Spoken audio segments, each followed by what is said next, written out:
A look at some of the prominent names in Tier 2 of the interior defensive line class for the 2024 NFL Draft and how that talent may end up fitting with the Dolphins if they need to select one. You are Locked On Dolphins, your daily Miami Dolphins podcast, part of the Locked On Podcast Network, your team every day. All right, Miami, welcome to another episode of Locked On Dolphins. It is your team every day here on the Locked On Network. I'm your host, Kyle Krabs, a lifelong Miami Dolphins fan, host of Locked On Dolphins, co-host of Locked On NFL Scouting. You can find our shows on YouTube or wherever you listen to your favorite podcast. Tip of the cap to our everydayers, because it is your team every day. We don't just say it, we live it here on the Locked On Network. Today on the show, it's Friday, April 5th, 2024. We're less than 3 weeks away from the start of the 2024 NFL Draft. We are continuing our Prospect Spotlight series. Yesterday, we took a little bit of a break. We were going to do a doubleheader, but everybody in my house just keeps passing this flu back and forth between each other. So it's 4:30 a.m. on Friday, April 5th. The house is quiet as a mouse, and now is the perfect time for us to talk about interior defensive linemen like Ohio State's Michael Hall, Michigan's Kris Jenkins, and Florida State's Braden Fiske. These are three names that are generally considered to be in the second tier of interior defensive line. And they are players that are widely considered to be day two options for teams. The question is, how high will they go? And how does each one of them profile respectively as it pertains to the Dolphins? I feel very strongly about the order of these three players and how I would choose to covet them individually. And we'll talk about each one, give them their moment in the sun here on Locked On Dolphins. And then that way, if the Dolphins do go with a day two interior defensive lineman, that's one of these three, you'll at least know what to expect. So let's start with Michael Hall from Ohio State. This is a player who hasn't got the production profile that's really going to move the needle for you. And I think that's something that's very important with him to acknowledge up front, because you do have kind of this certain expectation for a penetration style player that's not as effective against the run. And usually the production profile looks different than the one that we get from Michael Hall. So Michael Hall has played predominantly the last two seasons, but over the last two seasons at Ohio State, he's played less than 700 snaps. So this is another volume question mark type player. And in part of that, I'm willing to forgive some of the production profile for the lack of sacks. He had 2 sacks this past season. But he's somebody who, when you watch him on film, it's very apparent that there's an ability that's going to translate with more opportunities. And the question is just how big of an opportunity does he get right off the jump with whoever drafts him? So this is a player who's 6'2" 3/4", 290 pounds, 81-inch wingspan, which is 75th percentile for all interior defensive linemen at the NFL Combine since 2000, 33.5-inch arms. So arm length is going to be a big point of conversation for the three guys that we talk about here today. But with that arm length, Hall meets kind of your requisite comfort that in hand-to-hand combat, he has enough length to really kind of put off first punches. He is an absolute killer in pass rush situations. He had an 18% pass rush win rate in 2023, but he only took 228 pass rush snaps. So that's like part of the reason why you look at this sack profile and you say, hey, where are the sacks? Well, from a rush perspective and a wins perspective in one-on-ones, whether it's bull rushing against smaller school competition like Youngstown State, or playing the game of his life against Michigan, where he was absolutely outstanding against consistently the best offensive line in all of college football. You see the ability to really create havoc and disruption. He was credited with 2 sacks, 5 quarterback hits, and 22 hurries this year for a grand total of 29 pressures in 228 rushes of the quarterback. Now, where Michael Hall, you maybe want a little bit more. And I think this is where for Miami, if you go the route of Michael Hall, you're probably going to need to feel like you've got good options at nose tackle. But he could be a nice complementary piece to a Jonathan Harris, who I think is more of an early down player and doesn't have the pass rush palette, if you will, to be a really impactful third down player. Hall is not particularly impactful with any level of consistency against the run. There's some penetration, flashes, and his first step is really, really good. I think the thing that impressed me most about Hall was how he would start in a half man alignment. And even if he was slanting or crashing to the other side of that offensive lineman, that quickness showed up on tape with consistency. So wins with his first step, has requisite length, has some really nice pass rush counters as far as rip, club, swim, to be able to force misses. And then he can also convert speed to power in pass rush situations. But if you're just going to ask him to sit and anchor at the point of attack or to lock, peek, and shed and get rid of an interior offensive linemen in between the tackles, that's not really where his game is most successful right now. That's not to say he can't get there, but as far as where he is right now, it's not a strength of his game. It's also worth acknowledging he's turning 21 in June. So this is a younger player in the lexicon of offensive linemen. Contrast of that, Kris Jenkins, who we'll talk about next, is going to turn 23 in October during his senior season. So, or during his rookie season. So that youth element of Michael Hall, he'll be halfway through his rookie contract before he reaches the age that Kris Jenkins is during his rookie season. A lot of times youth, especially early in the draft, you kind of gravitate towards the youth because of the continued expectation of growth and development. And then you take that with 700 snaps for Michael Hall, and you wonder what that can continue to look like. I mean, he's played 310 snaps against the run in 3 seasons. So, yeah, it's not a strength. The question is it not a strength because he doesn't have the reps, or is he not getting the reps because there's deficiencies here? I see enough to work with Michael Hall that if you told me Miami came back after not getting one of the top 2 guys in the first round, Johnny Newton or Byron Murphy, and Michael Hall was somebody that this team was able to draft at 55, I'd like the value. I think that's kind of appropriate, obviously, with the pass rush ceiling that he has as a player, and I think there's enough to win right off the jump coming into the league. It's a good combo. So that's Michael Hall. We're going to talk Kris Jenkins Jr. next from the University of Michigan. Yes, if you're an older fan, this is the son of the nose tackle, Kris Jenkins, a little bit of a different body type for his son. So we'll give him his moment in the sun here on Locked on Dolphins. That is coming up next, so stick with us. Passion, drive, and patience. The formula for winning championships is also what keeps your ride or die alive. eBay Motors has everything you need to maintain your vehicle and level it up to peak performance. Superchargers, roof racks, exhaust kits, LED headlights, and more.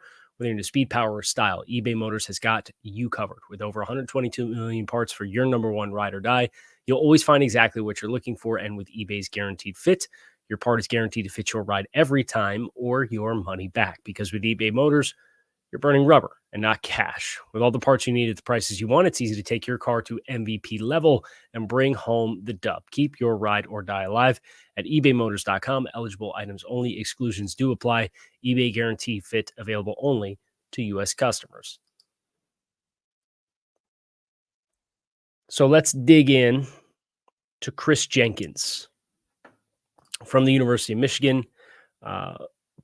Had an outstanding performance against Washington in the national championship game. I think that was kind of the first game for me in which I kind of realized, okay, he's turned a corner a little bit from the player that I thought he was coming into the 2023 college football season. 6'2" 3/4, 299 pounds, 79-inch wingspan, 34-inch arm length. So that contrasts to Michael Hall, who had an 81-inch wingspan, but only 33.5-inch arms. Jenkins has a little bit less of a broad chest and torso, and is a little bit more lengthy with just the arm reach and extension skill. So that shows up on tape with how Jenkins is able to stack at the point of attack. And I think he is a little bit of the inverse of Michael Hall, where Jenkins is much more effective in my eyes against the run versus what he is as a pass rusher at this stage. Now, there's some stuff to work with. Jenkins ran a 4.9 the NFL Combine in the 40-yard dash. That's 87th percentile for all interior defensive linemen since the year 2000. His 1.7 10-yard split is 75th percentile for all interior defensive linemen since the year 2000. He had a standing broad jump of 115 inches, which is 94th percentile as far as lower body explosiveness. He ran the 20-yard shuttle and ran it in 4.78 seconds, which is 24th percentile. So a little bit more of a linear athlete. I think that shows up. I think some of the I don't necessarily want to classify it as exclusively stiffness, but he doesn't corner like some of the other guys that we've talked about as far as being like marquee pass rushers and really accelerating through the apex of the turn to get to the quarterback. He doesn't have that in his game. The other thing that I sympathized a little bit for Kris Jenkins, he saw a lot of extra attention at Michigan on tape, and his ability to kind of negotiate double teams, and obviously as a 300-pound offensive lineman, even if you have all the length in the world, and even if you do have leverage, that size versus double teams against bigger body guys can be a chore. And I thought that was something that was a little bit more tedious with his film, to be like, okay, like how much can I really draw from some of these double team reps when ideally that's not the world he consistently lives in. And then you see the one-on-one reps, and it's very apparent in one-on-one situations that the length, the hand power, the ability to sit down on his hips and really hold the line of scrimmage. And then if the run comes into my area, then I have the ability to discard blocks and deconstruct blocks and get off them and make plays in the run game. You see that with Kris Jenkins. And in horizontal flow situations, he can get off and get down the line of scrimmage and help fill and be a rally and pursuit player on the backside of plays. I like that element of his game quite a bit. Here's the issue. We said Michael Hall had 29 pass rush pressures this past season, and it was a down year for him in that regard. Kris Jenkins has 44 career pressures in the last 3 seasons. He's played 175 snaps, 536 snaps, and then this past season, 418 snaps in the last 3 seasons. And the pass rush profile is just very incomplete. He's a better run stop rate than he does pass rush win rate. Not a lot of creativity. He does have a spin move that he'll intermittently break out, and sometimes it works pretty well. But it just felt like a lot of times he broke that out when games were in hand, and it was a little bit more, okay, we've earned the right to go rush the passer and tee off on the quarterback. So I'm really going to let my hair down and hang loose and not be so sound as far as my gap assignment. So that's something for Jenkins that Miami has to reconcile and ask themselves the questions. If they're going to come back with one of these guys as like a day 2 target, ask yourself, okay, is it more important for us to have length, hand power, early down presence, and we can fill in the gaps with our speed packages and our edge rush group and whatever else to rush the passer? Or is having some interior pressure and penetration upside, knowing that you probably have to get a nose tackle to pair with it, is that a more attractive route? That's the question that if you just hold these 2 players, Kris Jenkins and Michael Hall, up against each other, obviously it's fun because there's this Big Ten rivalry with Ohio State and Michigan. Contrasting schools, contrasting programs, contrasting strengths as individual players. two very different decisions the team would have to make to draft either one.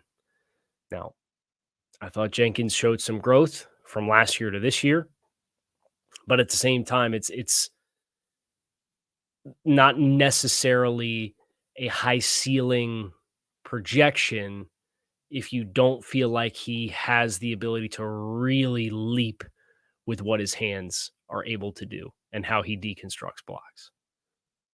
So that's Kris Jenkins. So we've done the two Big Ten guys. We're going to go to the ACC and finish with somebody from the Sunshine State. Braden Fiske is our next subject here on this deep dive on Locked On Dolphins for Tier 2 interior defensive linemen. Stick with us. Did you know that even if you have a 401k for retirement, you can still have an IRA? Robinhood has the only IRA that gives you a 3% boost on every dollar you contribute when you subscribe to Robinhood Gold. But get this, now through April 30th, Robinhood is even boosting every single dollar you transfer in from other retirement accounts with a 3% match. That's right, no cap on the 3% match. Robinhood Gold gets you the most for your retirement thanks to their IRA with a 3% match. This offer is good through April 30th. Get started at robinhood.com/boost. Subscription fees apply. And now for some legal info. This claim is as of Q1 2024, validated by Radius Global Market Research. Investing includes risk, including loss. Limitations apply to IRAs and 401ks. The 3% match requires Robinhood Gold for 1 year from the date of the first 3% match. Must keep Robinhood IRA for 5 years. The 3% matching on transfers is subject to specific terms and conditions. Robinhood IRA available to U.S. customers in good standing. Robinhood Financial LLC, member SIPC, is a registered broker-dealer.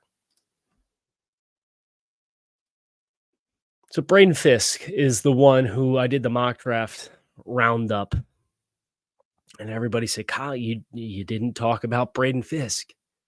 You didn't mention Braden Fiske. What about Braden Fiske? You know, this outstanding athletic profile. He did good at the Senior Bowl. He tested through the roof at the NFL Combine, and all of that is true. But we've talked about arm length, at length, on this show, in a good way for both Michael Hall as a pass rusher and Kris Jenkins as a run defender. Braden Fiske has a 75-inch wingspan, which is 6 inches shorter than Michael Hall and 4 inches shorter than Kris Jenkins. He has 31-inch arms. There's only 12 interior defensive linemen since 2000 to come through the NFL Combine with arms as short or shorter than Braden Fiske. So while it is true that Braden Fiske at 6'3.5" and 292 pounds, running a 4.78 with a 1.68 10-yard split and a 33.5-inch vertical jump and a nearly 10-foot standing broad jump and a short shuttle at 4.37, which is 91st percentile. These other tests are 96th, 92nd, 97th percentile. The 10-yard split's 83rd percentile. All that's good. All that's really good, and it makes for this fascinating upside player. But this is a historical outlier in the way of your ability to win at the point of attack with anything other than your first step. And you watch some of the games that Fisk played in. LSU is a great example. Just go watch the snap by snap. I came away with that game with a lot more questions. The motor runs super hot. The effort is there. The first step is there. But if he doesn't get hip to hip with somebody with his first step immediately at the snap, what does he have to draw upon? And with the lack of reach in his frame, too often he ends up chest to chest with blockers who are more than content to keep him there, because if you're chest to chest with me, you're not getting off and pursuing the quarterback. And I thought that's where in scramble drill, when the quarterback breaks contain in the pocket, that's where the athleticism for Fisk really showed up. I thought the same thing was true and applicable for Byron Murphy. Here's the issue. Fisk has a lower pass rush win rate at 9%. I'm rounding up to get to 9%. And Kris Jenkins by 2%. And Michael Hall had more than double the pass rush win rate. And some of the other top interior defensive tackles, whether it's Newton or Murphy. or you're talking twice as successful rushing the passer. And I look at the games that I watched LSU, I watched Boston College, I watched Clemson, I watched Miami, and I watched Louisville. He played his rear end off in the Louisville game and made several splash plays, and including not being blocked and running into the backfield and making a play because he gets on top. He's so fast. There is a point and a juncture in my mind where the risk is worth the reward for Braden Fiske because the athletic tools are the things you can't teach. But the style of living that he is going to have uh, to be a successful NFL player, I think back to a player like Milton Williams coming out, who's with the Philadelphia Eagles, and he went in the third round. He was a player who had everything you wanted, but he had 31.5-inch arms, and because of that, he got stuck on bodies too often, and the ability to deconstruct it and play off of contact and work through contact was not a consistent presence of his game. I think of Xavier Cooper from Washington State in 2015. Very, very similar profile as a player. 6'3", 295 pounds. Ran a 4.86 with a 1.68 10-yard split, so he had the same exact 10-yard split as Braden Fiske did. He was 91st and 92nd percentile in both his agilities. He had a 76th percentile standing broad jump, so lower body explosiveness. He had agilities like Fisk, but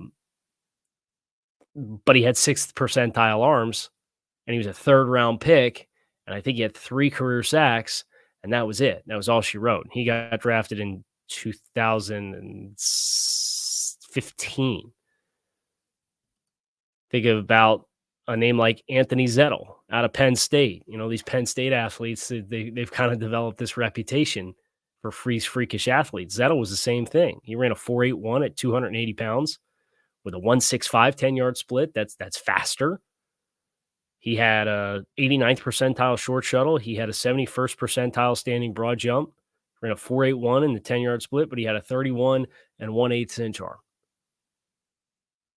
The track record of players with an arm span as short as Braden Fiske is not a list that gives you a lot of inspiration. I can read you the names. Here are the interior defensive linemen since 2000 and come through the NFL Combine with arms as short or shorter than Braden Fiske. Carlo Kemp, Michigan, 2021. Colby Whitlock, Texas Tech, 2011. Tenny Paleopi, Utah, 2014. Elijah Qualls, Washington, 2017. First-round pick Elijah Cansey, 2023. 30 and 5/8 inches. Jovan Swan, defensive tackle, Indiana, 2021. David Perry, Stanford, 2015. Antoine Woods, USC, 2016. O'Brien Goodson, Memphis, 2021. Jared Hewitt, Virginia Tech, 2021. Kairos Tonga, BYU, 2021. Braden Fiske. That is the entire list of 31 and less. So I don't want to make this about just the arm length, but a historical profile that is an all-time outlier that has a very, very, very limited track record of success is not a player I'm jumping through hoops to draft at 55, no matter how hard he plays or how good the first step is, and it is. You just can't bank on just not getting blocked. And when he's blocked, his ability game over game that I watched presented challenges that he is not at this stage equipped to handle. And maybe he creates a lot more precise hand strike timing with elite hand power and gets that knockback where he can then rip through contact and finds a way to make it work. But the bet that he will, when everyone else with this profile hasn't, at 55 is just too rich for my blood. No thank you for me. So that is the tier 2 interior defensive lineman that we are looking at here today. Michael Hall, Kris Jenkins Jr., and Braden Fiske our subjects here on this episode of Locked On Dolphins. I hope you guys enjoyed the spotlight. I'd love to get another one up. We're going to see if the household cooperates. But if not, look for one this weekend. We'll get another one coming because we are within 3 weeks of the draft. So we got to keep our pedal down. We got to keep going. We got to keep grinding the tape, and we will do exactly that. I'm Kyle Krabs. You can find us on YouTube or wherever you listen to your favorite podcast. Make it a great rest of your day. I'm out of here. Fins up.